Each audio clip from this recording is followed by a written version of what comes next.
Today, let us talk what are the tools you need to learn to become a data analyst. I would like to say that when you are just getting started, you are very new, there is no need to become proficient in any of these tools. You only need to get familiar with the tool and what is possible in these tools. So I would definitely say that you need to learn about 4 tools and technologies. First is Excel. No matter you learn SQL, Power BI, or Python, R, you would finally end up pulling data in an Excel. And maybe Excel is one of the ways in which you would be sharing data to the stakeholder. And you never know, you end up in a role where you have to do some complex financial modeling. So it's always good to learn Excel. Secondly, I would say that SQL is very important in some of the jobs. It can be your bread and butter, and that is the only thing you are doing to manipulate data. Thirdly, I would say that having a programming language for data manipulation is important. I personally learned both R and Python, and if you are new to programming languages, I would definitely recommend you get started with Python.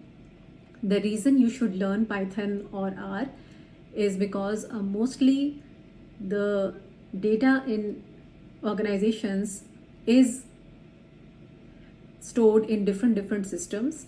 Sometimes you might have access, sometimes you might not have access to these systems, so you have to join and merge the data.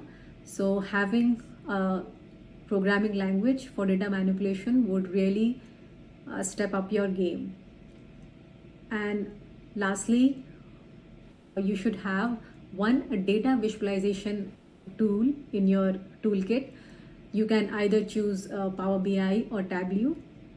These tools are data visualization tools, and more recently we can do data science and machine learning in them as well. Mostly they are used for dashboarding and more recently reporting as well. So it is always good to have one business intelligence tool as well. So those were the 4 tools. I would like to say that you develop your familiarity in these tools. I know it is very difficult to learn these tools when you are not working. So I would suggest that try to pick up some projects, some capstone project, and try to create a portfolio that these are my projects in Excel. These are some of the projects that I have done using SQL. These are some of the projects that I have done in Python. These are some of the visualizations that I have done in Power BI or Tableau. So create a portfolio of your projects, and that will really tell the interviewer and also the people who are interviewing you that you are really a serious candidate for the job that you are applying for. I hope I was able to answer your question. Thank you, and I will see you in my next video.